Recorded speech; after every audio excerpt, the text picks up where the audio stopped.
Hey, it's Bree here. Today we're going to be talking about how to really read the labels on food products so that you know you're getting exactly what you're looking for. So I'm Bree. I'm the registered nurse and certified health coach of hippydippymom.com. I am here to help you and those you love the most have more energy and fewer sick days so that you can have your best life ever. So I have a video also on greenwashed products that I will link to because it's just really important to know how to understand the packaging of any packaged item. So I'll go over it a little bit briefly right now. The front of a package is all about brand recognition and marketing of that product. So they're typically going to use buzzwords like organic or gluten-free, low sugar, et cetera, et cetera, et cetera. But that might not actually really be the case. So we really have to be flipping the package over and looking at the label. So what on a label is not very important? The calories are not very important. I'm a big believer in counting calories is actually really harmful to our health. And I do have another video about how dieting is ruining our health that I will link to as well. So when we count calories, we tend to restrict or we tend to eat foods that are lacking nutrients because they're low in calorie. And then we're not, losing weight, we're not getting healthy. So really, what's the point? So what is really important on a label that you should train your eyes to go to every time you're picking up a new item? So sugar is one of the top things that you should be looking at on a label. So the recommended daily amount of added sugar for kids, this is the maximum amount that a kid should be having in a day is 11 grams of sugar. Now kids covers a wide age range, so make that number lower for younger children and then a little bit higher for older children. So the maximum amount of added sugar for an adult woman in a day is about 25 grams and an adult male is about 36 grams. So make sure you're looking at that on whatever packaged food item you're eating because you can get to those numbers really, really fast. It's kind of shocking. So that's one of the first areas that your eyes should go to. Another area is the actual ingredients. Read what is in there. So, for example, if a food product, packaged food product on the front says organic, you can flip it over and look at the ingredients, but not everything on there is organic.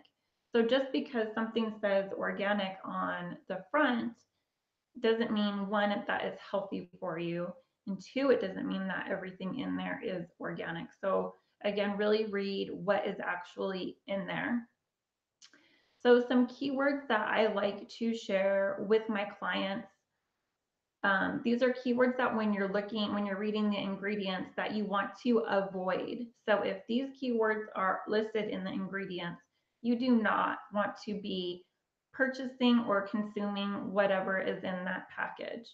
So the first keyword is enriched.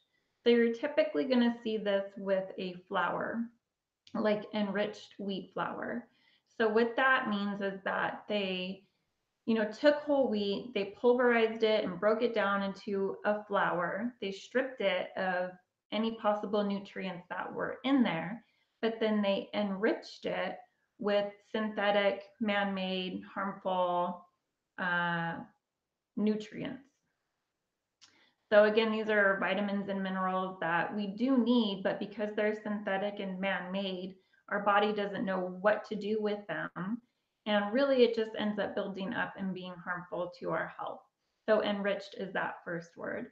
If there's an oil in the product, the ones that you want to avoid are any type of vegetable oil. So vegetable oil, canola oil, soybean oil for sure has to be avoided. These oils are high in inflammatory properties. Most often when they're when we're consuming them, they're already rancid. So then that even further contributes to the inflammation process. You want to avoid sugar, but here's where, well, not avoid it. You want to really keep it under those numbers that I mentioned earlier. But here's the tricky part when it comes to sugar is that manufacturers have started to really catch on that people are catching on that sugar is bad for them. And they have come up with over 60 alternate names for sugar. So being able to identify at least a couple of those is really important.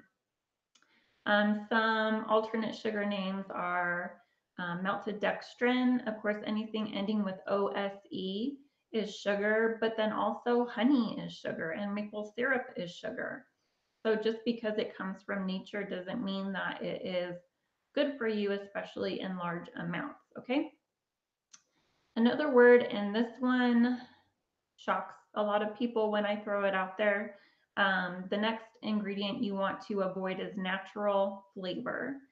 So if a product has that natural flavor on there, it could very well be natural flavor. It could also be something like MSG, high fructose corn syrup. It could be artificial flavor that is designed to kind of mimic something from nature. So we just don't know. It's best to avoid it as much as possible. So those are just some really basic keywords to get you started. There, of course, are tons more, but I don't want to overwhelm you. So again, it's enriched, any type of vegetable oil, watch your sugar intake and avoid natural flavor. So that's it for today. Again, make sure that you subscribe, like, and follow. Also, if you feel like sugar might be an issue for you, I will link to the 5-step worksheet that I created that will help you kick your sugar habit. So that will be in the comments below. Let me know if you read labels already and what some words are that you look for to avoid. Till next time, take care.